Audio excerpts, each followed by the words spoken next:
Hello, Bronco fans and football fans everywhere. Welcome to the Broncos Buzz on the MHRT network, as well as our own channel, Broncos Buzz on YouTube.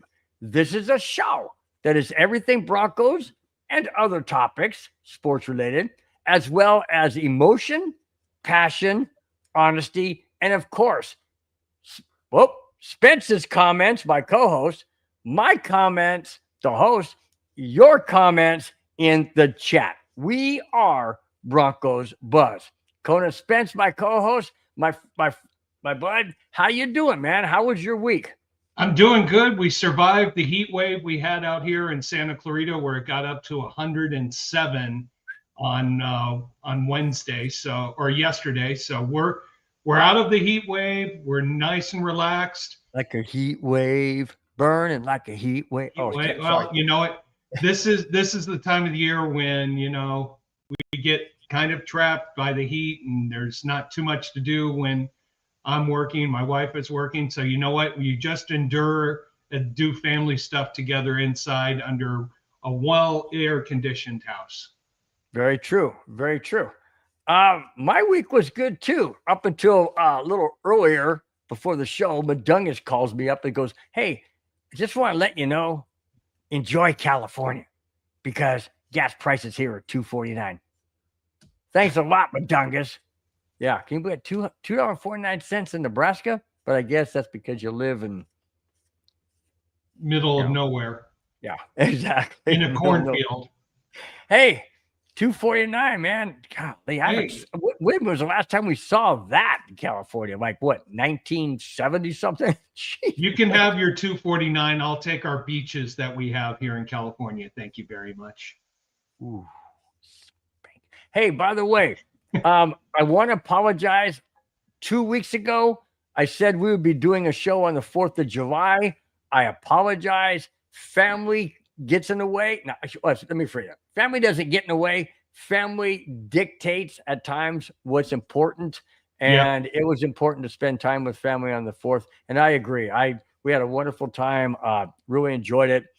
Missed doing the show. I honestly say I did miss doing the show. I felt out of place when 5 o'clock came. I said, "Oh my gosh, I'm gonna be doing the show," but I felt out of place. But guys, hope you understood. Hope each and every one of you had a wonderful, safe 4th of July, and that you guys are all back here for this week's show on the 11th. Can you believe it's July 11th already?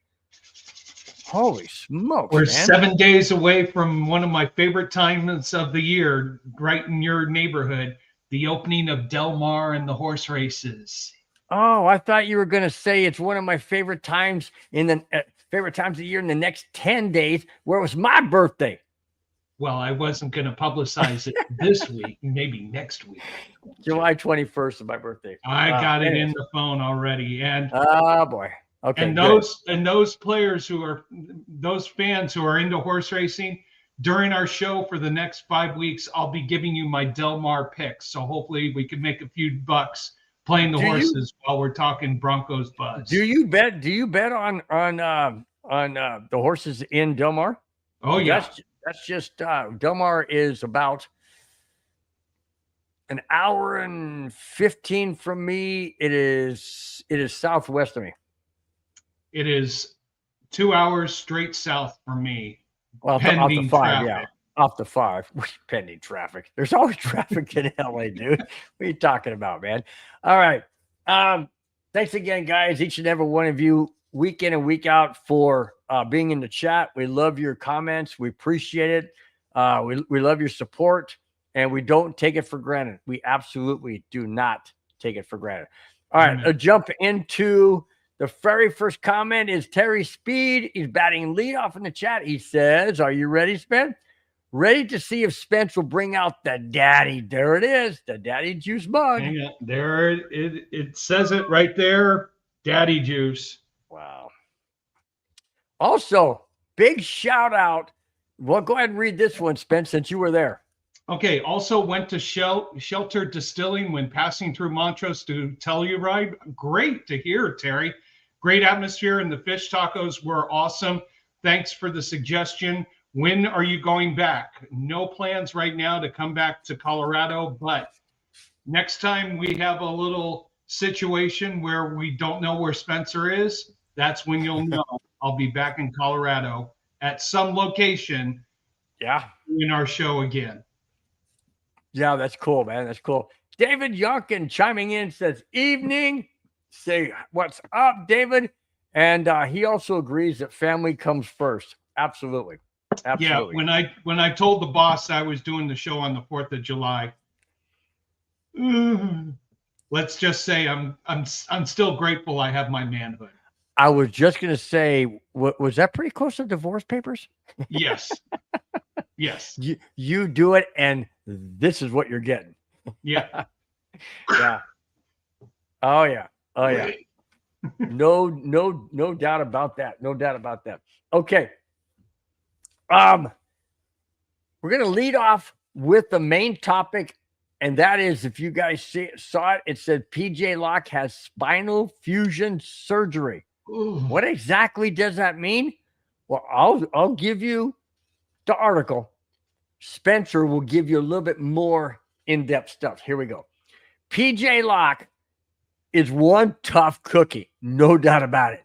Why? Because he had spinal surgery? No, it's when he had spinal surgery. Hang on. Hold it. Time out. Okay. Chewy. Oh my gosh. Thank you so very much for your super chat, my friend. He goes, hey, I made it in time today. Chewy, thank you so much for your $2 super chat. Really do appreciate it. We don't take any of this for granted. We absolutely do not. But we really appreciate your generosity for a lot of reasons. One, because you don't have to do it. And two, because that means you enjoy the show and you enjoy the topics. Love it. Thank you so very much, man. Thank you. And I'll tell the rest of the fans, I pop in and watch their shows when they have them during the week. And if you want to support every team in the AFC West, especially the Raiders, go to Chewy's thread. They're a little more outspoken about their Raiders, but they definitely have a great attitude, a great personality, and are passionate about their Raiders and the Raider talk. So Chewy, you do a great job with your show. Thank you so much. Yep, I second that. Absolutely second that. All right, I'm going to keep that up there for the duration of this topic. We go back to the topic. PJ Locke is one tough cookie. Why? Yeah. I'll tell you why. During the 2024 NFL season, Locke played with a 4th and 5th vertebrae separation that required surgery. Okay. So he had surgery. Wait a minute. If you watch those games, guys, PJ Locke was still playing. Holy smokes. Yeah. Listen to this. However, Locke didn't get the surgery till after the 2024 season. Locke has an uphill battle, but he is focused on playing. What? He's focused on playing this season? The surgery will prevent the 4th and 5th vertebrae from colliding. Yeah, colliding after the disc separated the vertebrae and was degenerated. So my question, I know you got follow-up on this, Spence. My question is this. How in heaven's name is it possible? Because I didn't include this in this particular article, but I remember it from reading it. They're saying that Locke, I mean, maybe if he comes back, he will be the first and only player to have that type of surgery and still play in the NFL. How is that possible, knowing you could take a shot to the back and be paralyzed? Yeah, it is big risk. I'll say this. So spinal fusion surgery is when you connect 2 or more of the bones of any part of the spine to prevent movement between them. Right now, I'm dealing with a situation in my L3, L4 of a sciatica where I need to do these exercises all the time. So if you see me doing these stretches and rotations, it's to loosen up the bones and all the friction and all the sciatica that's in there. But this is permanent fusion, not to stretch it out or loosen it up or make it more flexible. This is to really restrict the back. What you're doing is you're protecting against herniated disc, fractures, scoliosis, sciatica, anything like that. So that's the good news. The bad news is the long-term effects of this on your back is that you're going to start having, when you stand up like this, you're going to start doing this and this and this, and the back stability is not going to be, the back's not going to be as stable in the longer term life. So I see what he's doing right now is for the short term, get back in there, everything like that. But you brought up the one important point. He does a spin move and he takes one hit in the perfect place in the back. That could be really catastrophic. I applaud PJ for doing this. I applaud his heart. I applaud his wisdom. I personally, from someone who's had back issues for probably the past 20 years, would strongly recommend that he not play the 2025 season. Strongly. Because his back is not going to be stable and able to endure the ongoing pressure and hits. And you see one bad hit on his back and he might not be walking off the field. So all right, let me bring in this thought I have on this. And I understand these guys, these athletes, these top of the top players in the entire country have done this since they were a child, pop born and all that, and they've gone all the way up the ranks. I know you're laughing. I got it. Up the ranks, into the NFL and make it into the NFL. And they want to keep doing it. They want to play until they just physically, whatever, can't do it. Right. The problem that I have with that is, when does common sense, there we go with that word again. When does common sense override permanent damage for life? You look at some of these NFL players, and some of them can barely walk. Some of them have injuries that are constantly having to, go to therapy or surgery, whatever. I mean, you hear about some of these players that have 6, 7, 8 knee surgeries. You're like, what the heck, dude? I know what drives them. It's the passion of the game. But at some point in time, you would think that common sense or somebody would get to him and say, hey, is it really worth taking a shot and be paralyzed for life because you wanted that one more season? Yeah. Bring in Madungus's comment here. Some WWE wrestlers have come back from this type of injury surgery. PJ says he still has a little bit of pain during some movements, but it's so much less than all of last year. This is going to be, there's a little different from WWE wrestlers to football players. So WWE wrestlers are active. They're going to have the contact, but it's more of an acting contact. So they know where not to do it. This is a situation that he's going into a full contact sport, and there's no acting. There's no plan. There's no communication. Hey, make sure you don't hit my back in this position in this situation. So following up, Madungus had a second comment saying, being the first one, he is basically going to be the guinea pig to see if you can play after this surgery. But do you really want to be a guinea pig? Seriously. Not in a full contact sport like football. Right. Maybe other sports like basketball, maybe like baseball, possibly even volleyball. Soccer. Hey, any sport, but not when you have full contact and unpredictability about that.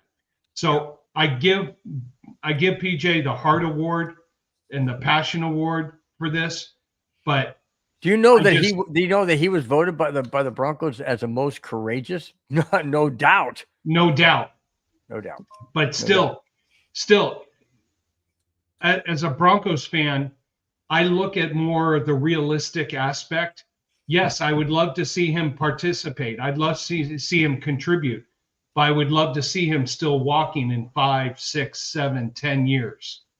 So that is where the concern of the team has to jump in and really, from a contractual standpoint, alter his contract to say, hey, we have no liability. You came in with this injury. You came in with this situation. You cannot hold the Broncos accountable for the situation. Raider Shield family, not sure which one of you guys are there.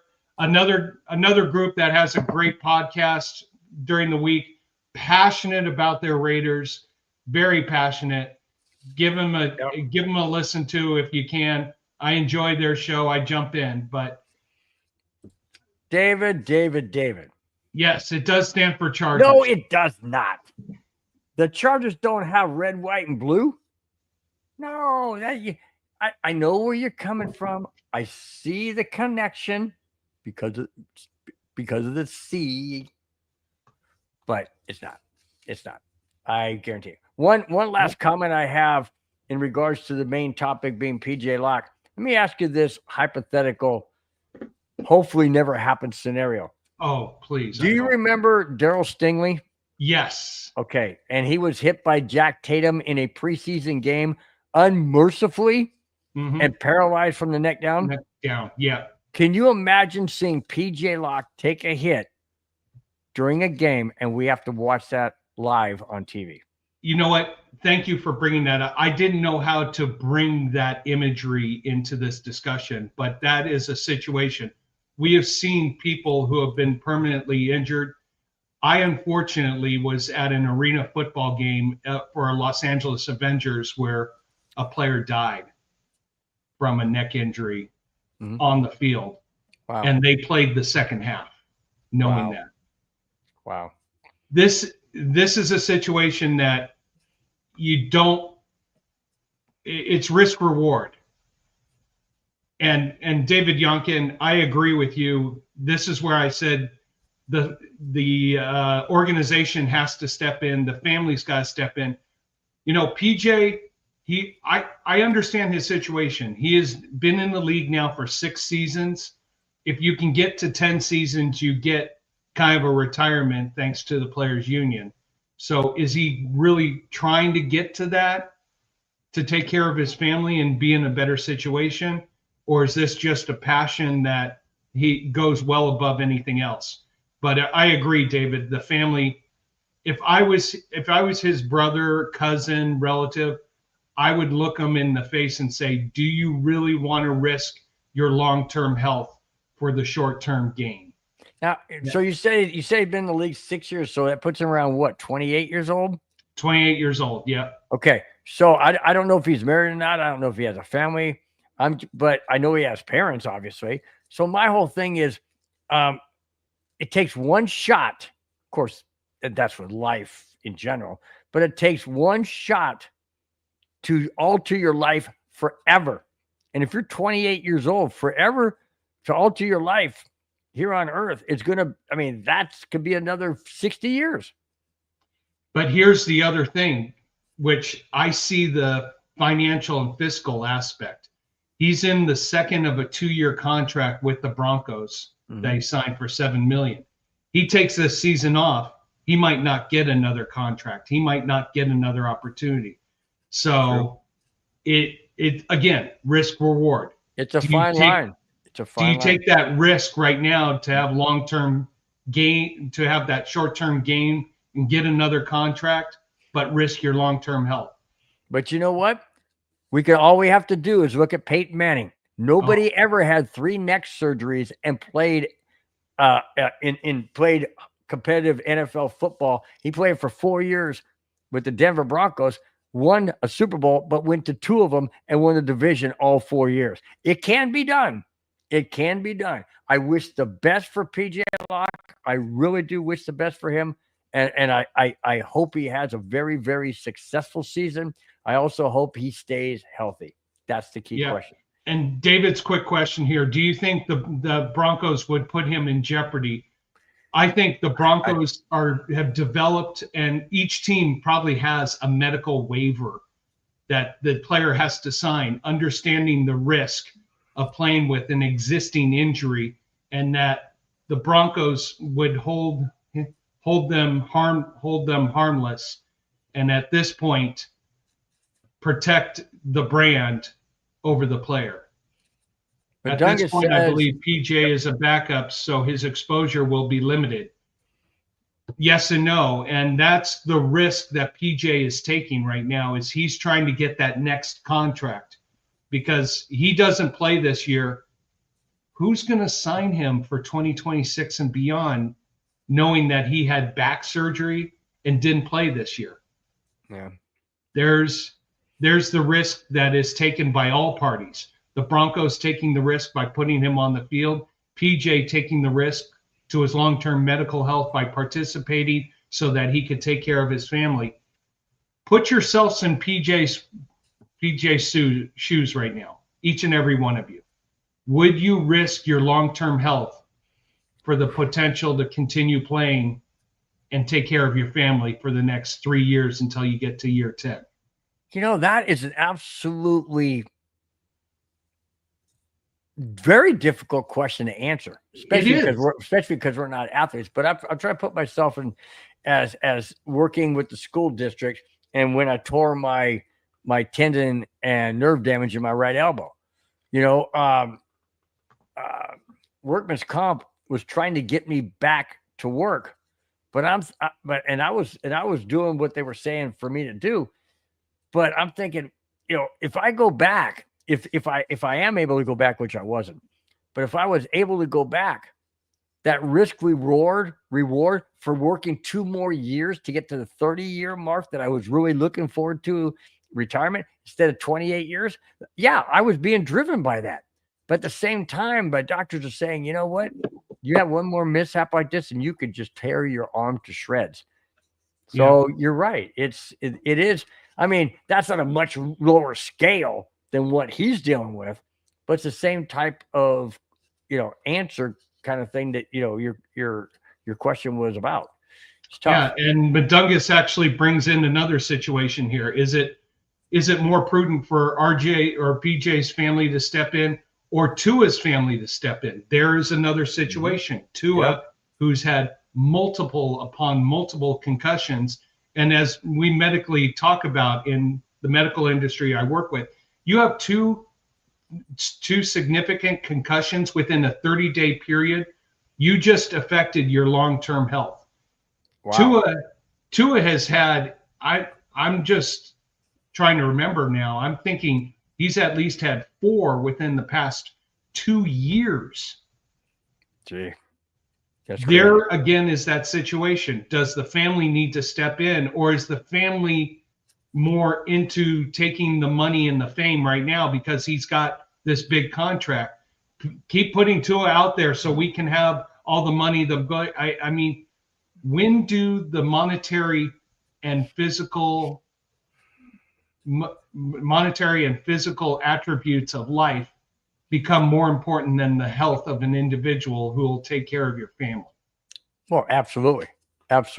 No. And that's what we define here in California as a gold digger. Exactly. That moment is brought to you by Daddy Juice. Yeah, there's a lot of gold diggers out here, that's for sure. Okay, we are going to move on to the second topic. This is a tough one. It hits home to the NFL, and it hits home to the AFC West.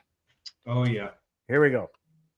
The Kansas City Chiefs owners, the Hunt family, lost a family member, and we all know what happened in Texas, that devastating flash floods that just ravished that entire campsite for those young girls on the 4th of July. All right, let me get back to it. The Hunt family lost a family member in her name, Janie Hunt, 9 years old, in the Texas flood of Camp Mystic for girls.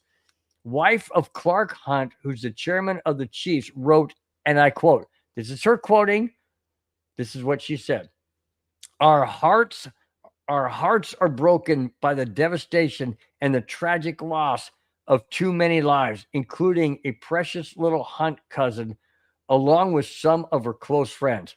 How do we trust God? Trust doesn't mean you're over the pain. It means you are handing it over to the only one who can hold it with love and restore and what was lost. End quote. Great quote.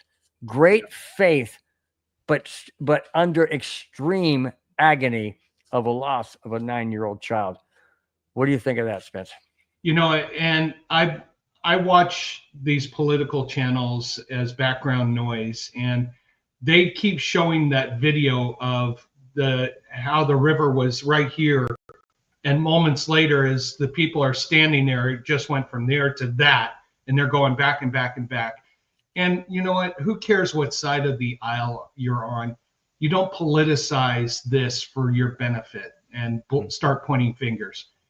This is an area, as I have read, that is conducive to flash floods and has had situations like this. It is unfortunate and it is saddened, but I think we're in a situation right now that people are going to learn from this. It is unfortunate that over 120 people have perished, with still 170 missing. I know. It is sad.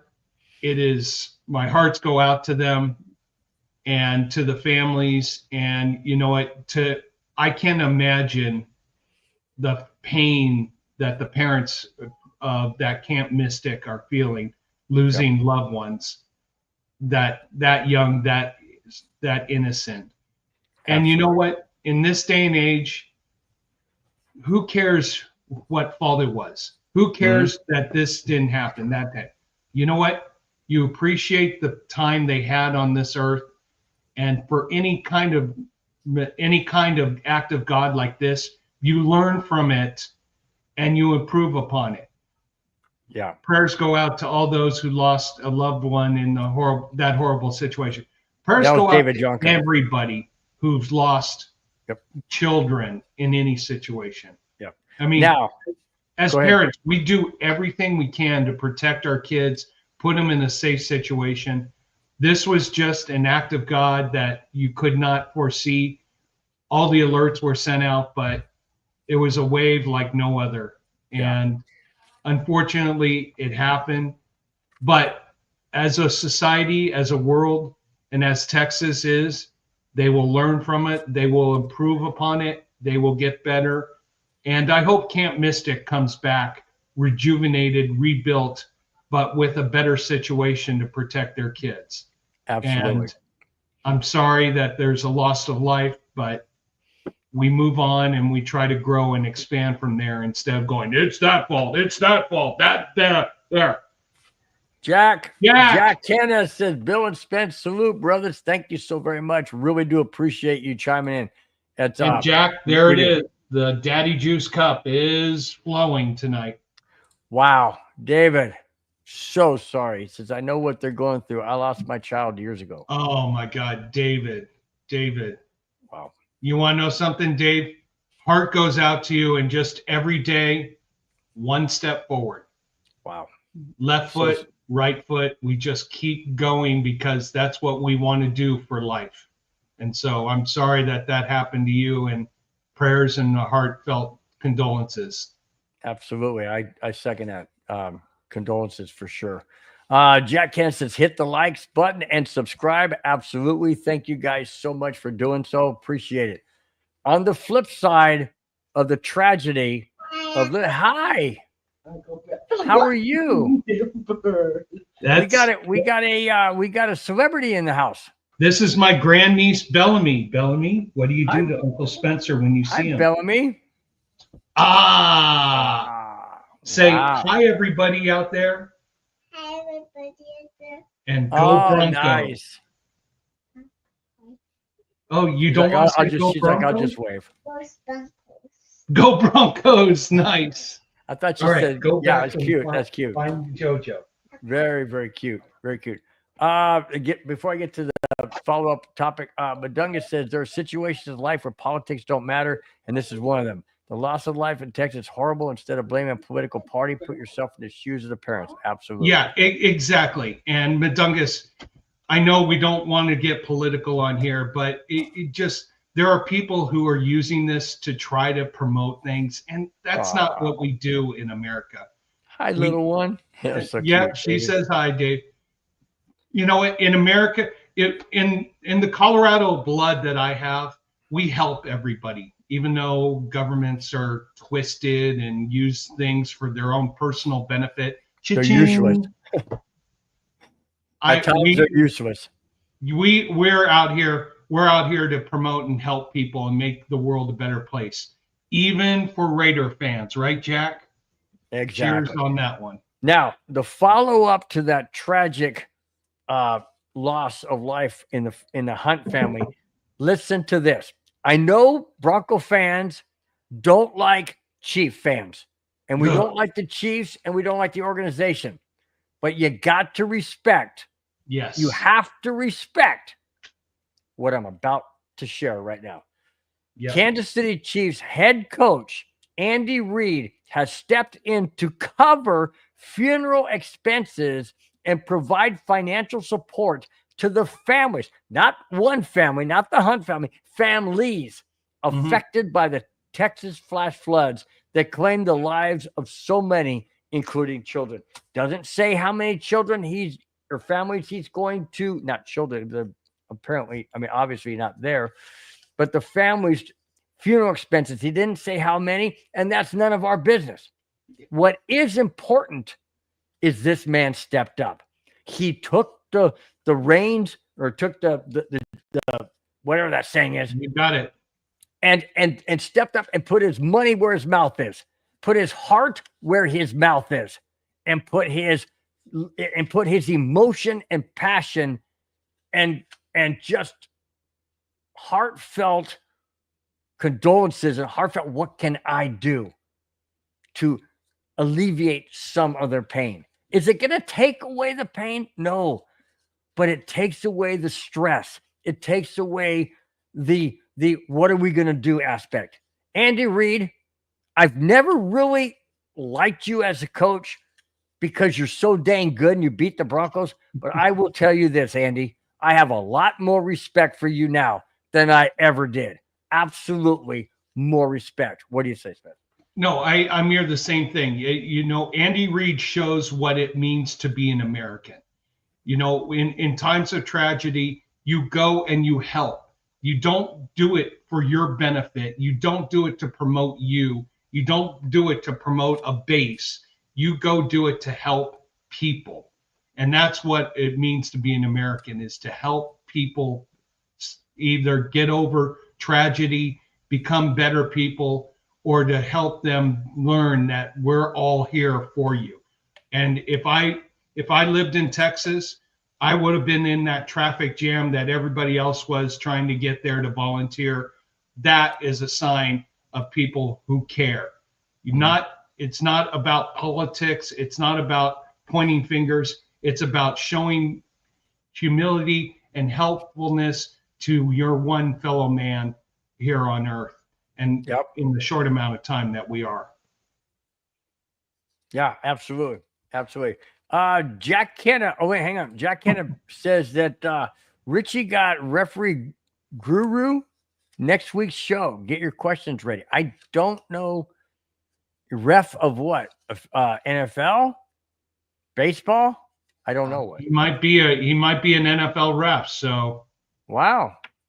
Way to go, Richie Rich.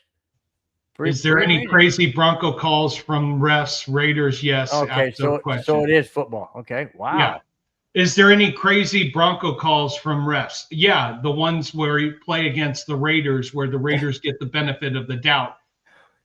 Hey, Vegas. Hey, Jack watches our show. I know. I gotta speak from the heart.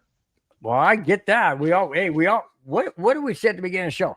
Brought the emotion, passion, and honesty. You're being honest. That's what you're doing. Honest. You're being honest. Hey, what my grandparents taught me: humble, modest, honest. There you go. David Yonka nailed it. It takes away the nightmare of what are we going to do. That's what Andy did for some people. Absolutely. And you know what? We could be haters of the Chiefs, haters of the Chargers, haters of the Raiders, but that's on the field and that's competition. Right. In life, we're all on the same team. That's amen. I totally agree. 100%. Absolutely. And if you're not, well, I can't help you. All right.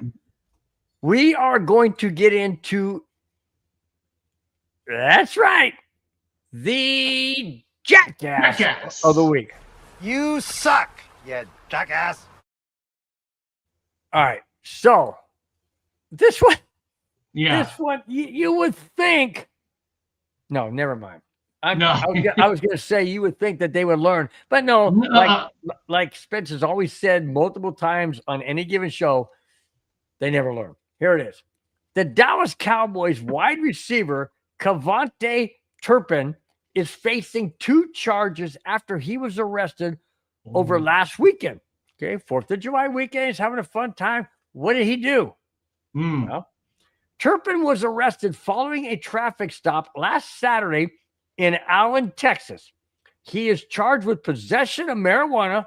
Come on, really? You know the NFL frowns on that. Well, they don't test for it anymore. They said I'll get away with it. That doesn't mean you can do it. So he's charged with possession of marijuana. Okay. How much? Don't know. It's still not legalized by the NFL. It's still not approved by the NFL. But he was also in possession unlawfully of carrying a weapon. Yep. According to TMZ, which is spot on, Turpin was pulled over after officials say they clocked him driving 97 in a 70-mile-per-hour zone. People say, well, what's wrong with that? We go to Vegas and I do 85, 90, 95, 100. Why? You're stupid. Why are you doing that? First off, these guys are professional athletes. They have agents and they should have bodyguards. It didn't say what time this happened. I believe it was, I take it back. It was in late afternoon, I think 5:30 or 6 p.m. Okay.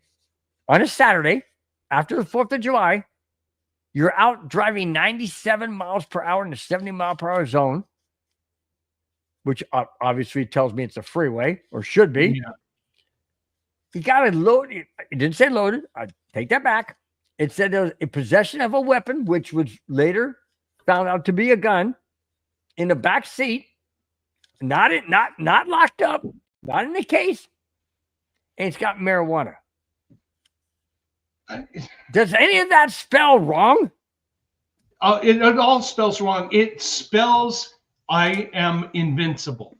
I have talked about this over and over, and there is when you reach the pinnacle of your athletic career, your employment career, your financial career, all of you, everybody in there, from Jack to Madungus to everyone, you think you're invincible. You think, oh, I could do this. I'll never get caught. Oh, have a gun, have marijuana. Yeah, the NFL, they're never going to catch me until they do. It all comes back on you in one way, shape, or form or another. This is just another example of an idiot, and I'll say that loud and clear, an idiot who thinks he is above the law, and that he's above not just the regular law, the NFL law, the NFL rules, the player association rules. I'm bigger and better and greater than that.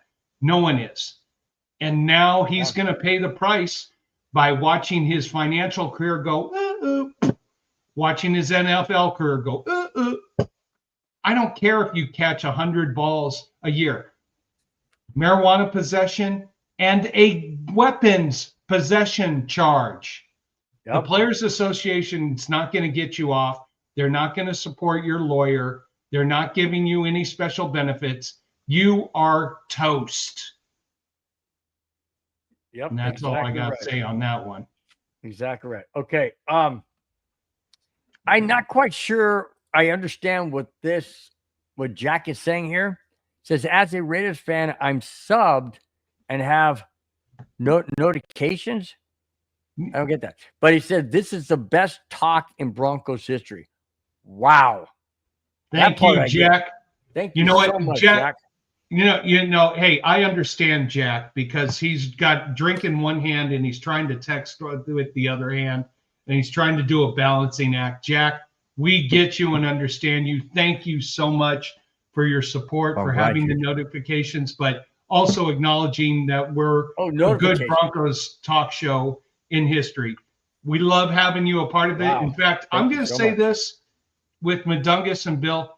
We are going to do this Bronco Buzz show one day with Jack as a part of this, so we can have a secondary opinion on a few things. Not saying it's going to happen right away, but I think we need to have Jack on here. Okay.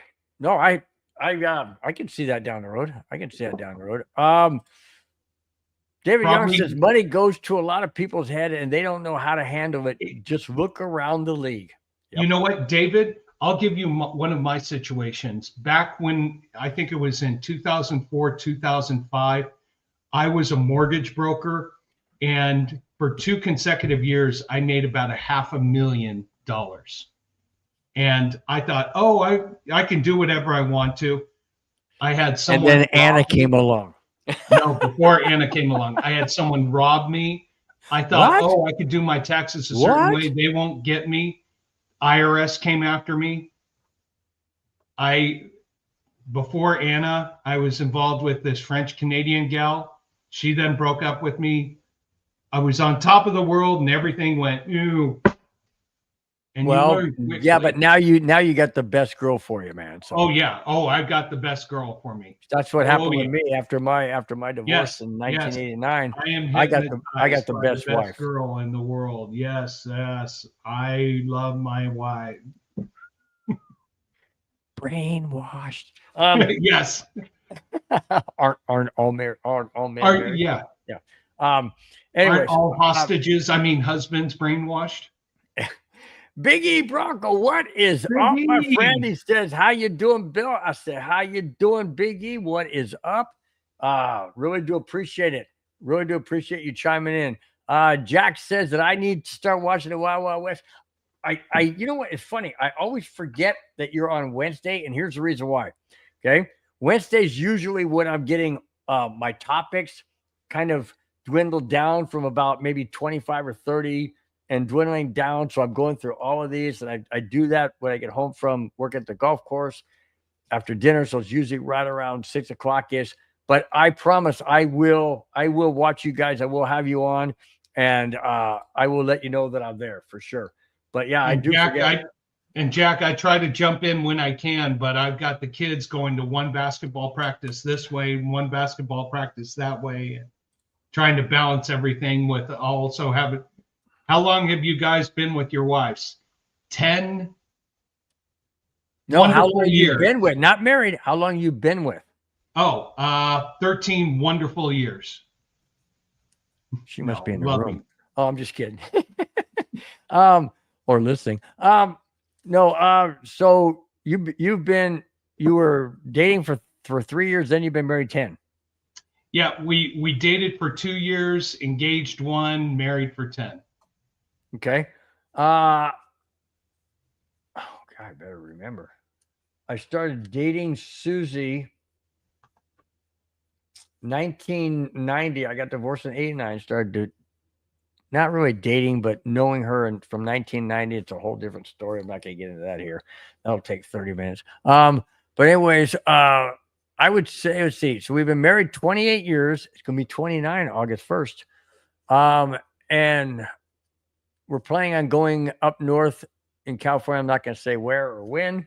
I will tell you that off air, Spence. But so anyways, she swears it's been 6 years before that. So 34 years. 34 years I've known her. We've been married 28, 29 August 1st. So All right. What so day is August 1st? Is that a Friday? We can celebrate August on the air. 1st is a Friday, yes. I'm gonna you know what? I'm not gonna be able to do the show that day. You know what? I'll take a solo if you want me to. If you want to do it, go for it. I won't be able to do it. I just remembered. She said, if August 1st is on a Friday, you can't do your show. And I can't work at the golf course. So she has plans for something. So By the way, you ready for a shocker? David Yonkin, 30 years? No, well, that way appreciation. A Raider fan saying this. I hate to say it. I think the Broncos win the AFC. We have a topic on that. We have a segment on that. Mhm. So Jack, stick around, because you may not agree with what they're saying. Says, and he also says he's been married for 25 years. Congratulations. Hey, silver anniversary. Did you do anything for your 25th anniversary? Like, did you, like, you know, that would say 25 years is supposed to be the diamond or the Chris. I don't know what it's supposed to mean. I just get my wife whatever the heck she wants. So I just, you know, Yeah, me too. Happy wife, happy life. Yeah, happy wife, low credit card bill. High payments. High payments. Oh, shoot, dude. All right.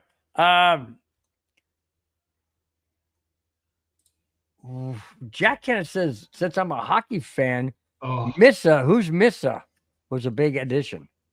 Big addition for the San Jose Sharks. Was that who it was? Yeah, but I'm going to tell you this, Jack. But who's Missa? Oh, God. Boy, we're going all kind of directions. That's awesome. Well, love the show. Love the show. Love you guys in the chat, man. Yeah, here, I'll give you one, Jack. We're going on a hockey tangent. That's driving me. Why would he say since? Oh, he said something hockey fan. I was thinking Avalanche fan. Okay, I thought he was going to the Avalanche. Okay. No, I'll give you one, Jack. That's driving me up a wall. I'm a huge Kings fan. They signed. Missa's a beast. Yeah, he is. Victory lap. What is up? Let's be. I don't know what that means, but I just said it that way. The Los Angeles Kings signed Corey Perry. This is like us signing the Raiders MVP to lead our team for the Broncos. Corey Perry is a Duck. He is an Edmonton Oiler. He is the arch nemesis and arch enemy of the Kings. And now we're bringing him onto the team? No! Victor Lap says, I'm late. I'm doing 20 push-ups. No. On your knuckles, dude. On your knuckles. No, you have to clap in between each of those push-ups. Oh yeah, and miss a clap and smash your face into concrete. No, that's not a good idea. No, yeah, on this show you don't have to do push-ups. You just have to do a beer bong. Damn. Damn, show's going crazy. All right, he's Victor something's got it. Okay, next topic. I didn't have this. Came across late. But I did capture it on my phone, so I'm going to read it and paraphrase it. Listen to this, guys. Justin Simmons is prioritizing joining a contending team in the upcoming NFL season. Whoa. Wait a minute. Aren't the Broncos considered a contending team after last year? Yes. Don't hold your breath, guys. He's not coming to Denver. No. Let me continue. This is all according to Pro Football Rumors. He recently stated that a playoff berth and a chance to compete for a Super Bowl are his top goals. I agree. He should. He's missed the playoffs with the Broncos when he was with them for 8 seasons, and he missed it with the Falcons last year. Okay? He's supposed to make the playoffs, have a chance to know what it feels like. Let me continue.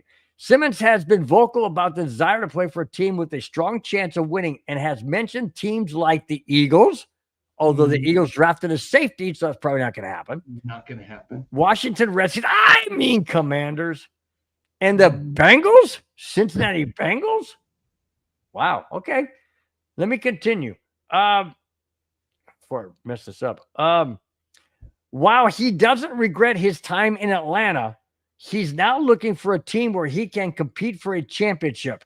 He has even indicated that a return to Denver, where he played for 8 seasons, is unlikely due to the recent acquisition of the new safety Hufanga. One more little tidbit to this. Simmons has mentioned the possibility of joining teams like the Buffalo Bills. I don't know about that. Eagles, we've already mentioned that's probably not going to happen. And the Bengals. But people are still saying that if he really wants revenge against the Broncos, he may sign with the Raiders. What do you make of all that, Spence? You know what? If he was as quality a safety as there is in the NFL, he would have still been with the Broncos. who has got an exceptional defensive team and is improving. For him, I know he also said he wanted to go to the Steelers, who is competing. Aren't the Steelers led by drama? You know what? I'm sorry, Justin Simmons. Go to a team and make a difference. You got burned and toasted more times than we can announce playing defense for Atlanta. So if you're going to make a difference, you've got to go to a team and make a difference, not say, I'm going to a contender and going to elevate them to the Super Bowl. He's going to be 30. He's going to be 31 this year. Yeah. His number that he wore in Denver.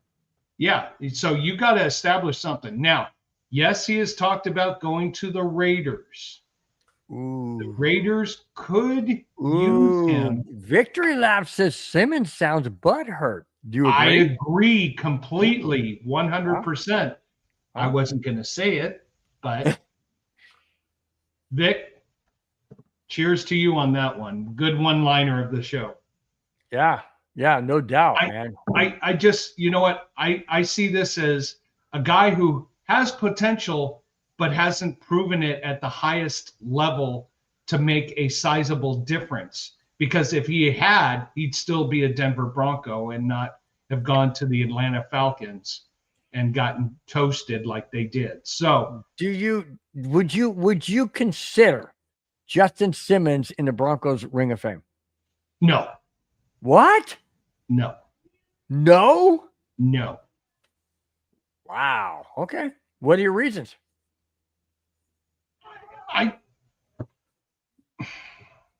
To be in not in the same level as a Champ Bailey. Not in the same level. Okay. I think. How about Steve Atwater? No, Steve Atwater was. Everybody was afraid of Steve Atwater. Sure. I don't think they're afraid of Justin Simmons. Now I'll put it this way: Justin Simmons, Pat Surtain. Patrick. Oh. Okay. Patrick Surtain, 101 out of 100 times. Okay, because we got a Patrick Surtain thing coming up here. So, quick question to Jack. Jack, you want him on your team? Wow. Yeah, Victor not asked that question. Only. As a backup only. Well, that's where he could end up as being as a backup. That's where he could end up being. Yeah, I just don't see. Yeah, Atwater is one of my favorite players. One of my favorite players too. I'm going to throw this out there. A better human being. I'm going to throw this out there. Don't say anything, Spence, because I know you know the answer, and I know other people in the chat may know the answer. But everybody, I'm throwing this out to Victory Lap. Victory Lap, since you mentioned Steve Atwater, who was the player that never went backwards to play for the Kansas City Chiefs as running back that Atwater knocked backwards? If you can answer that one, hats off to you, buddy. Because I don't know how old Victory Lap is, so I don't know if he knows about that. But yeah, I know you know that, Spence. I know it. I saw that game live. I could not believe what I saw. Atwater standing over him and pointing his finger. That was classic. Yeah, he got it. He got it. Yeah, Victory Lap. Christian Okoye, you're right. Absolutely. Way to go, dude. Yeah, Christian Okoye was never knocked backwards by any other safety or corner, but he was by Steve Atwater. That was. I love that. I love that hit. I absolutely love that hit. Okay, moving on. We've got 1, 2, 3. We got 4 more topics, and we have a new segment. Yes. Kind of like the Jackass of the Week. Not quite. We don't have a video clip yet. Madungus is working on that, but we're still going to bring it in for the first time. We'll introduce it, and it's the very last topic of the show. So we got 4 more topics. This is the 4th one, all the way down to the very last one. All right. Yeah. No, that was a collision. All right. Oh, you yes. got that right. Yeah, no doubt. All right. The Broncos want Bo Nix to hit the ground running with passes. So are they going to pass or are they going to run? Well, per ESPN's Jeremy Fowler, the Broncos have really urged Nix to get off to a stronger start. Meaning what? Meaning efficiency? You got to remember, he was a rookie last year. He now knows the playbook a lot better, more familiar. It looks like Sean Payton is opening up the playbook in view of Bo Nix grasping the playbook and able to comprehend it. I continue. Last year, the Broncos faced a ton of tough defenses, so they want Nix to come out firing early in the season. Sounds to me like a very strong passing game. Expectations are high coming into second season, including from within the organization itself. The Broncos are looking, a la Sean Payton orchestrating this, to come out firing on all cylinders. Are we going to see 4 wide receivers, 3 wide receivers, a tight end, 2 wide receivers, 2 tight ends, running back? What's it going to be? We don't know. But if anything is if this year is any indication of what was last year, strap on your seatbelts, guys, because it's going to be a shootout. You remember those days? You remember the days back with John Elway and the shootouts they used to have in games that were, whatever they were. It's going to be one of those type of seasons. And Bo Nix is right there in the driver's seat to make it happen. This segment that we're talking about is going to have another segment behind us that could be instrumental to where the Broncos go in this year. Do you think, Spence, and those in the chat, do you think that there's going to be a sophomore? Yeah, sophomore hangover with Bo Nix, or do you think Bo Nix kicks this into overdrive? I think there's going to be so much pressure on Bo Nix from a media standpoint, from a Bronco standpoint, from a fan standpoint, and from a coaching standpoint. This is the playbook, as you said, being opened up. So now, is Bo Nix going to take that big step forward? Yeah, ESPN said here's the 6 rookie quarterbacks, and the quarterback who's going to take the next big step was on the Washington Commanders. I think the quarterback who has the most opportunity and the most potential to exceed is Bo Nix, because he's in a system which is going to expand his horizons and meet his intellectual IQ for football. You're going to see 5 wide. You're going to see 4 wide with a tight end. You're going to see tight formation. You're going to see everything. You're going to see trick plays. Here's what I really want to see from Bo Nix is the high touchdown numbers and the very low interceptions. I don't want to see 50 touchdowns, 40 touchdowns. That would be great. What I want to see is a ratio of like 33 touchdowns to only 3 to 5 interceptions. That is what I'm looking for from him, because it tells me he's making good decisions. Now, I know people want to see him, have a 70% completion ratio or high 60s. I want good decisions being made. And if it means he completes only 55% of his passes because he threw away 45% of them because the coverage wasn't there and he couldn't run, great. Just don't make the mistakes. That's what I want to see from Bo Nix. Wow. Lessen the mistakes. You got David Youngkin saying, I want to see the damn run game and not Bo running. Exactly. Whoa. Okay. But that's followed up by Victory Lap saying, I don't care about the numbers at all. It's about the W's. Well, it is. It is. But you got to have numbers to get W's. This could be a little bit of a shell game. Hey, we're coming out. We're promoting that he's going to throw. Who knows? Maybe internally with the Broncos, the running game and their 2 running backs are looking awesome right now. Could we see Bo Nix only throwing for 200 yards with the 2 touchdowns and no interceptions, and the team running for 180 or 190 yards? There you would have it. I'm predicting or envisioning this, that we're going to win games more on the low end, like about 20-7, 17-10, because our defense may be the one thing that is going to propel us through the next levels of the playoffs, and who knows, to something higher up. Okay, well, I didn't bring this as a topic, but I did read it, and I do have it stored in my head. There is Sean Payton alluded to the fact when asked about Bo Nix going into season 2 that the NFL now has film on Bo Nix. Sean Payton did allude to that and said, yes, the league has film on the league has film on Bo Nix, but I did not open up the entire playbook. Yes. So that's being said, do you think that opening up the playbook now, when he says that he wants Bo Nix to come out firing, what if he's talking about, intermediate passes or long passes or diagonal passes? Those are susceptible to getting picked off. He could be damaged, and I don't mean physically, but mentally damaged with a lot more interceptions early on in the season than you would want for an entire year.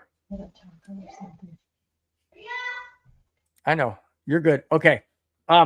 So what I'm saying is if they open up the playbook, if the Broncos open the playbook like Sean Payton said he wants to do, to give Bo Nix more opportunity to make those passes and move down the field, but if he gets picked off a lot, that's going to be in his psyche.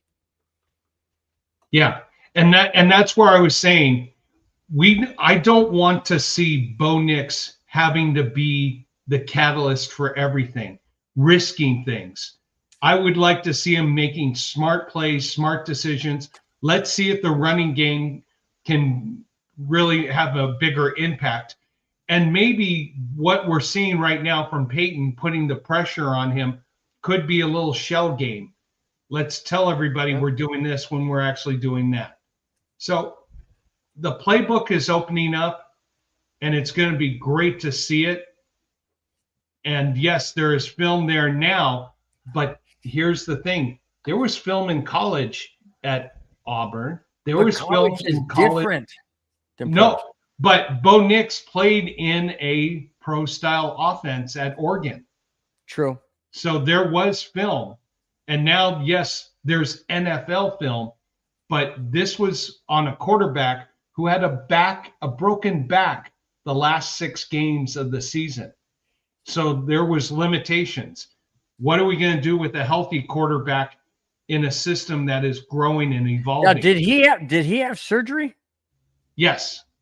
Okay, but Right it wasn't after the the same season. type of surgery that PJ Locke had.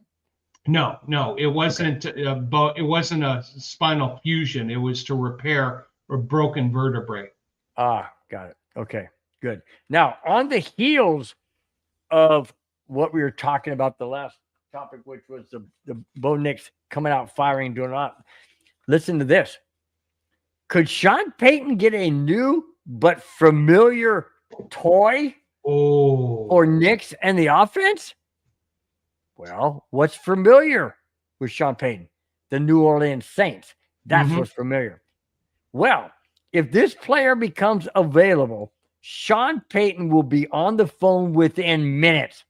Seconds. Larry Holder of The Athletic mentioned to keep your eye on 35-year-old Taysom Hill. That's right, that guy. The New Orleans Saints could save around $10 million by releasing him prior to preseason. If Hill is a camp cut, Payton will be eager to add his former Swiss Army knife of a player. For those of you who don't know what a Swiss Army knife is, That's one of them big freaking fat knives. It's got everything on. It's got scissors. It's got nail clippers. It's got a dull knife. Could you have to sharpen? It's got a nail file. It's got all kinds of stuff.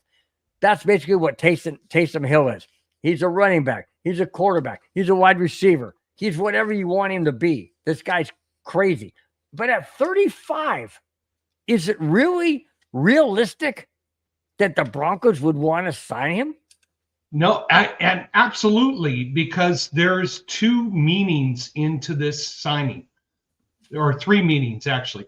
One, you bring in someone who is very familiar with the offense. So someone who can teach Bo Nix, who can mentor Bo Nix. Two, you have a good chemistry guy, someone who's going to help the locker room, who's going to keep that bond going bigger and bigger. And three, this is why I had talked about with Von Miller.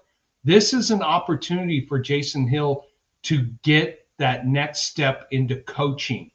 He comes here, he'll probably, if the Broncos get him, he'll be the emergency quarterback, the third quarterback, because he'll be doing some coaching along with player mentoring at the same time. So that once Jason Hill's career ends, he can take that step into coaching with the mentor he had as Sean Payton. So this is a win-win-win for the Broncos organization, for the team. Oh, get that hat off. Come on.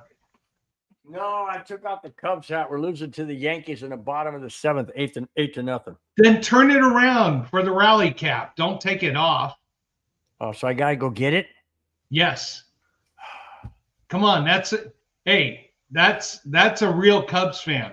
If my Rockies were any better than their pathetic record is right now, I'd be having my Rockies hat on. But Taysom Hill is the bond that the Broncos need to take even that further step. This hat looks stupid. This hat looks stupid with the big old. No, you look like one of the boys now. Adjust it. I look stupid, man. Hey, guys in chat, do I look stupid or what? Am I the jackass of the week for doing this? Oh, heck, I'm putting it back on this way. What the heck? All right. I never throw my Cubs. I love the Cubs. No, I love the Cubs. I just think this. Win, lose, or draw. What? A few seconds after he's released from the Saints, he becomes a Bronco. And he'll make the team, and he'll be an integral part of the team, both chemistry-wise, coaching-wise, mentor-wise, and long-term-wise. This is what I had said for Von Miller when Von Miller was released by Buffalo. Bring him in to be a mentor. I guess they didn't do that, but this is someone who can help with the offense. All right, I'm gonna read this, and I'm gonna give my opinion, and then you can follow. I will say this from Jack KONA. Jack, you just opened the can of whatever. I will say this: the Broncos have the worst weapons on offense in the AFC West. No. Are you, Jack, with all due respect, I love your comments. I love the fact that you're constantly watching our show and contributing. Worst offense in the AFC West? No. Seriously? That's the Chargers.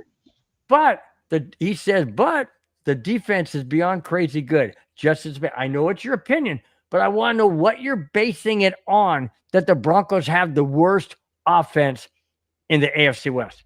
Just I'll listen to it. I want to know what you're basing it on. Yeah, and Vic agrees to disagree and agrees with me. Right, the Chargers, your secret love team. Yeah, see, Jack says he likes good chat. Absolutely. That's why, Jack. That's why on this show we will always bring the chat in. Why? I've mentioned it many times, and I'll continue to say it. Without you and everybody else in the chat, why are we doing this show? Yeah. There's no need. There's no need. Spence and I can talk on the phone about this. We don't need to do the show. We do the show because we love to do the show. We enjoy it, but we know you guys enjoy it, and we love the camaraderie, and we love the bantering, and we love the comments, and that's why we do it. It's a family. It's a team. It's It's a Friday before the weekend. It's a great way to kick off the weekend, and we're so appreciative you guys are here. Yeah, and we have our topics already set in stone, but if you guys want us to talk about a topic, throw it out there. We love going off the cuffs. We've done that before. Well, many a times. Oh, No by the doubt way, about it. Victory Laps acknowledging my comment that the Chargers have the worst offense, your secret love team.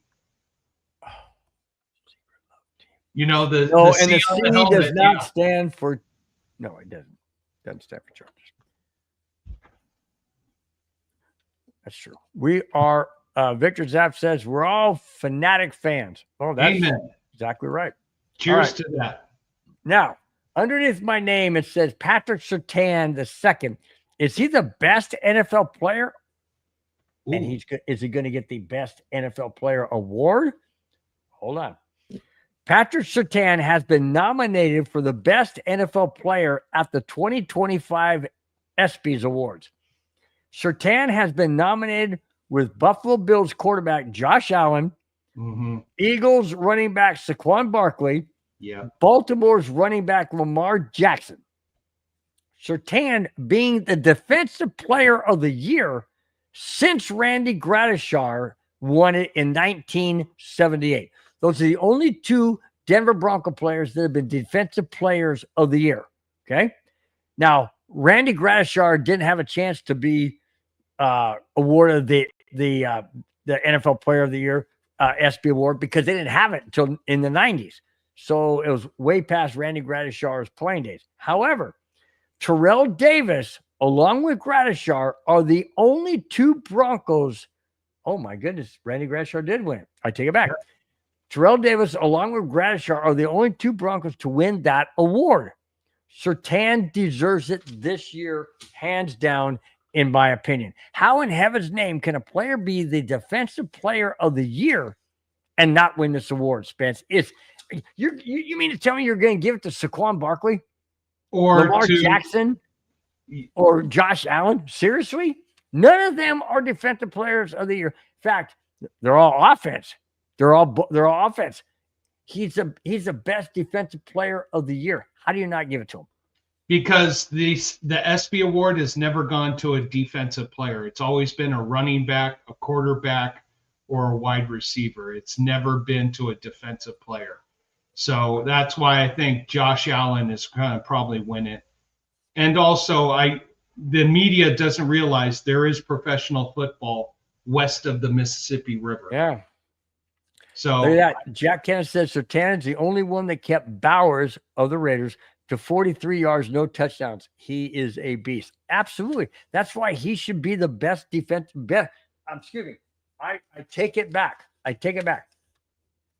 Gradishar and Terrell Davis won Defensive Player of the Year, not the ESPYs because they weren't given out then. But Surtain has won the Defensive Player of the Year, and he's nominated for the best NFL player. How do you not give it to him? I mean, seriously, you mean to tell me Josh Allen is better at his position than Pat Surtain? Well, No. I know they're apples and oranges, offense and defense, but position to position. What did Patrick Surtain do that shut down the top receivers in the entire league all season that was worse than what Josh Allen did?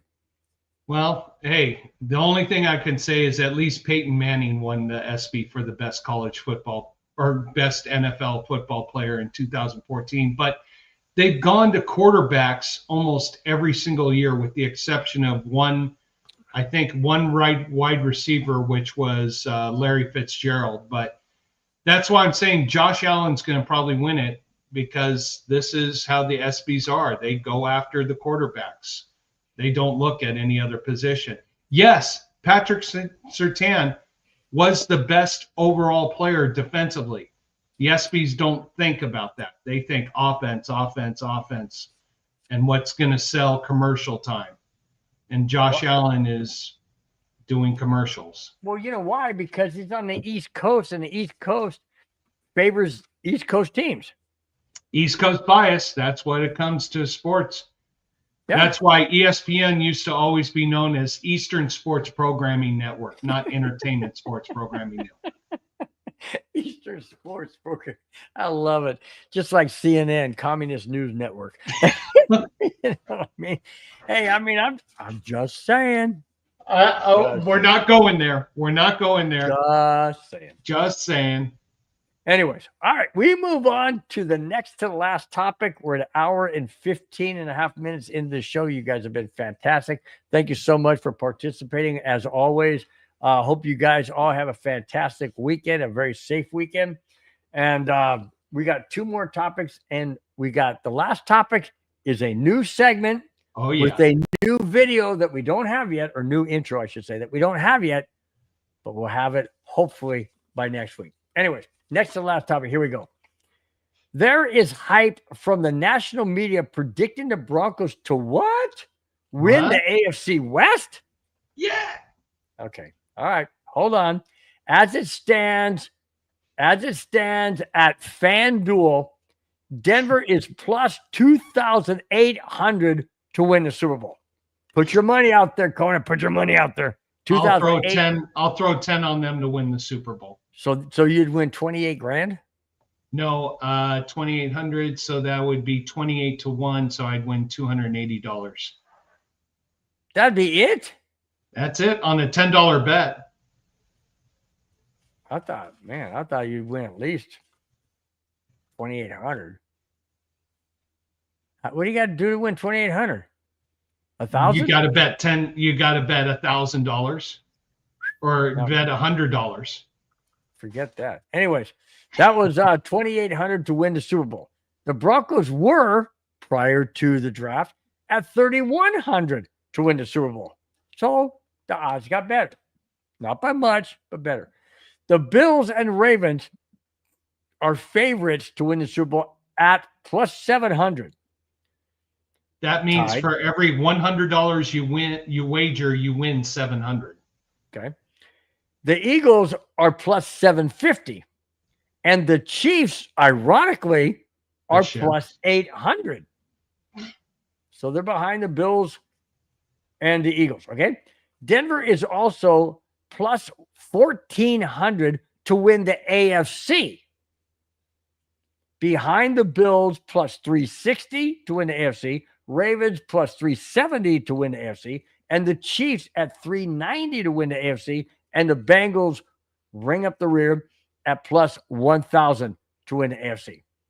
Texans are plus 1,200 and the Chargers are plus 1,300. So the Broncos are even behind the Chargers to win the AFC. Really? Sucker bets. This is what Vegas does. They're like, oh, hey, Charger fans, we know you love your Chargers, so here's a wager. And they do this to the Broncos because there's not enough Bronco fans who are wagering. So we've covered that. We've covered the Super Bowl odds. We've covered the AFC odds. Now, as for the AFC West, Denver is plus 330. Mm-hmm. Kansas City is minus 190. And the Chargers are plus 320. Raiders were not even on the ledger. Oops. Sorry, Jack. So that being said, how in heaven's name do a lot of people out there feel the Broncos are going to win the AFC West when the Chiefs are minus 190, but the Broncos are plus 330? This is marketing. All the Swifties are going to go and bet their money on the chart, on the sheet. Geez, I can't speak. On the chefs to win. So let's make money by saying, hey, Chiefs, you're the favorite. Come bet money. Come bet. This is how you make odds. You make odds where you're going to get people to make wagers. Victor Loud said that's why you got to pick more than one team to better your odds. Yeah, exactly. I pick everybody in the AFC West to win the division. That way I win. Not really. You lose, but. You lose. In the end, you lose unless you pick the other 3 teams other than the chefs. I mean Chiefs to win the West. Then you can make some money. Yeah. See, Victor Lap says you win one pick, you're plus money. Yeah, but it all depends on how much you put in. It's Yeah, way above. if you bet on the Chiefs and they win, you're not making as much money because they're minus 190, meaning you have to wager $190 to win 100. That's not a good return. No. Jack Kenneth says he's going to push us, boys. Yep. You're going to push I know us. the Raiders will push us. I can't wait. I'm looking forward. One of the games of the year I'm looking forward to is I think it's week 10, Jack. It's that Thursday night game between the Raiders and the Broncos. That is going to be an amazing game that late in the season. Yeah. Okay. Dewey, I'm sorry. I'm looking over at the stupid Aaron Judge making her diving catch that the Cubs are still losing 8-0, bottom of the 8th. All right. Game's over. Okay. We're going into a new segment. And this segment is going to be called, for those of you who've ever watched Family Matters, there was a guy by the name of Urkel on there who always wore his pants way up high, kind of talked like this, and his saying was always, "Did I do that?" So in other words, this is a topic, not Jackass of the Week, because it's not a criminal thing, it's not a sexual thing, it's not a whatever. It's more of, what was I thinking kind of thing. Or why did I do that kind of thing? That's what this topic is about. Here it is. You ready, Spence? I don't have the video or anything, so we'll just do, did I do that? Okay. Najee Harris, Los Angeles Chargers running back, sustained an eye injury during a 4th of July fireworks explosion at his house in Northern California. Yep. 5 other people were also injured in the 4th of July party at Antioch, California. Excuse me. The Antioch police are investigating but haven't released any specifics. Harris's agent has said Harris should be good to go for the season upcoming. My thought is this, and I know you've said this 1,000 times, Spence, these guys don't have the common sense because they think they're invincible. But who thinks for one moment that let's have a bunch of people at the house, let's have a nice 4th of July party. Oh, wait a minute. I'm a professional athlete. Aren't I supposed to be more cautious and take care of my body and stuff, even in the offseason? Oh, or did he not even realize or even know about John? What's his name? Pierre-Paul from the Giants, who had a firework incident where he thought it was cool. He lit a firework and it blew his freaking finger off. Yep. Do these guys have any common sense whatsoever? And to send 5 people to the hospital, including yourself, which makes a 6th person with an eye injury. Oh, when you play football, don't you have to see? I don't get these guys. I mean, talk about dignity. Yeah. Did I do that? Yeah, you did, moron. What the heck? Yeah, you know what? I'm going to tell a great story of being arrogant with fireworks. My dad, I know he's watching this right now. Thank you. And I'm going to tell you this. So we've all seen those little flowers that you light up and spin around as different colors. Are those like sparklers or something? No, sparklers it's a little log about this long. Oh, really? And you light it and it spins around, turns multicolors. Huh. So one of my neighbors gave us one and we were going to light it off. And my dad goes, ho, hang on for a sec. Had a very short fuse. And he said, okay, let me put a sparkler next to it because I don't think it was a flower. Lit it in the middle of our backyard and we're all surrounding, watching for it. It was an M160. Boom! And our ears were all ringing. So, Dad, thank you. Because if I tried to light it, I may not have a finger or a face. Wow. This is the challenge. Sports athletes, want to take risks. They want to take challenge. They just like, okay, hey, I got this awesome firework, but they don't think. Of course, John Paul Pierre is thinking now as he's saying, hi, everybody, I have 5 fingers. Oh, no, I'm missing 2. Oh, I sorry, I missed the first 2 fingers you held up. I'm like, whoa, he's flipping me Yes, off. I'll have 5 beers, please. 5 beers. No, you're saying 3 beers. This is just another level of trying to show off and be a man when you got to use your intelligence to be the man. Let me ask you this. He's a running back in the NFL. Yeah. He's making more than $16.50 minimum wage in the state of California, right? Yes.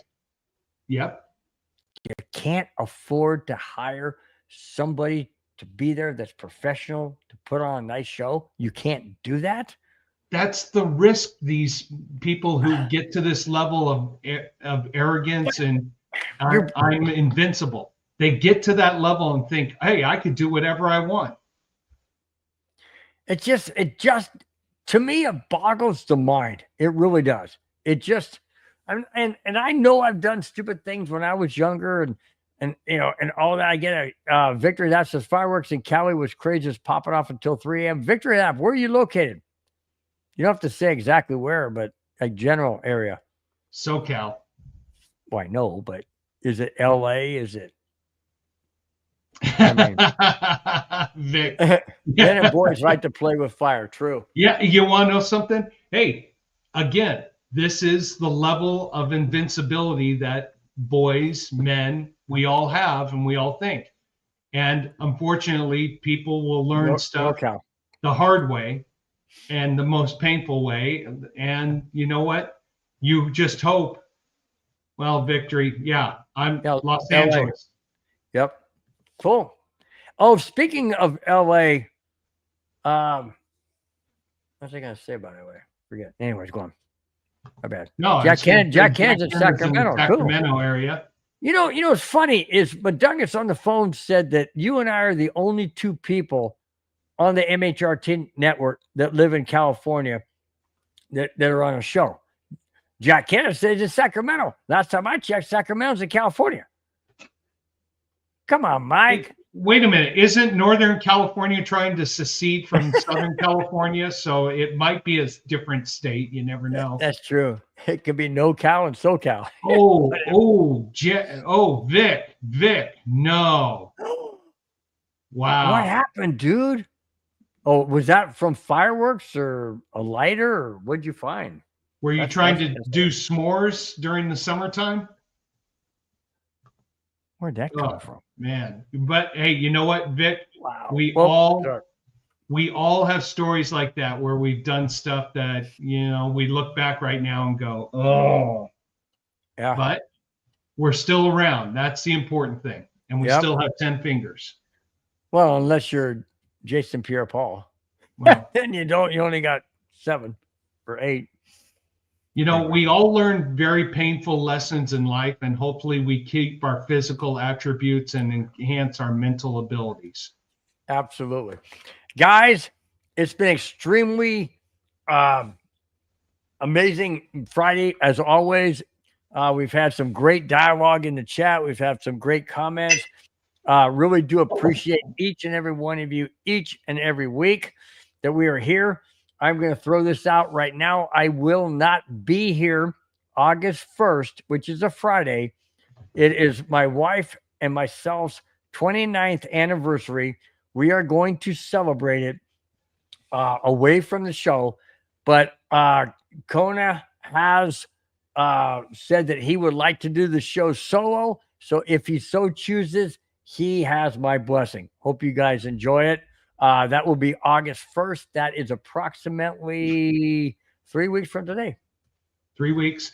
And I also told everybody, hey, Del Mar, which is horse racing, begins next week. So as part of the show, I will include some of my horse racing picks so that hopefully we can make a little financial gain during the show with a few winners.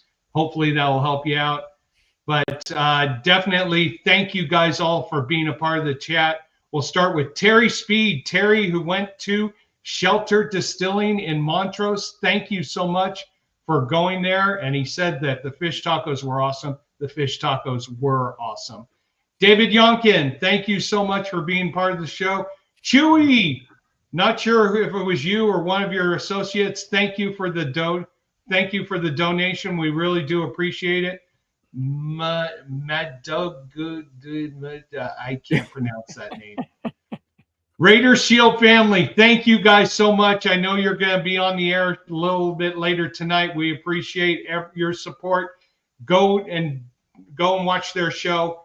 Definitely great Raider talk. A little aggressive. Wasn't that? Don't they do it Thursdays now?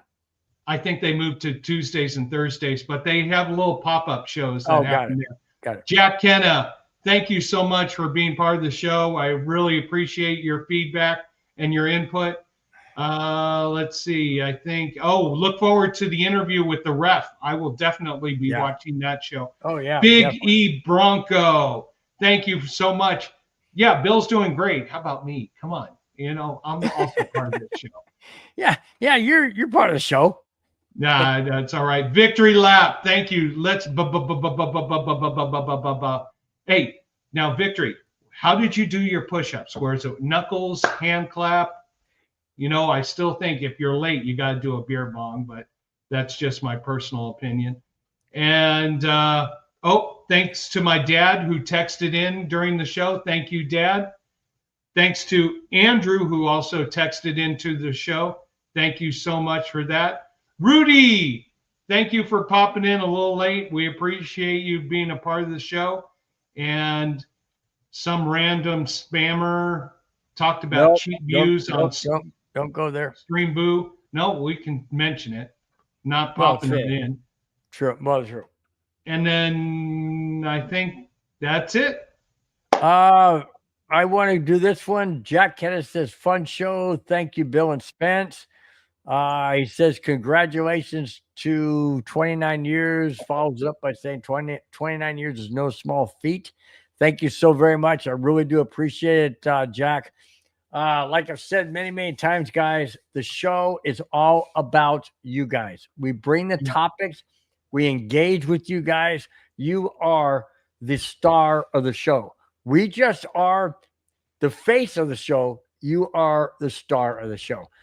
KONA, it's been a great show. Missed doing last week, but I'm glad we're back on and have a fantastic weekend. Guys, until next Friday. And I know I'm here next Friday. So until next Friday, have a fantastic weekend. Stay safe. We look forward to seeing each and every one of you in the chat.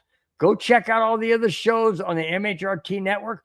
Also check out the shows that Spence mentioned in regards to the Chewy and Raider Shield. Right. Yeah, absolutely. Check them out. Choose which one you like. Support them. They support us. We need to support them. Until next Friday, guys, have a fantastic Friday night. We will see you 1 week from tonight. Till then, guys, take care. Bye-bye. Fast lane when I pass in the street, bag of money in the passenger seat. Simcoe's been asking for me on the road from the west to the east. Way up, I might never come down.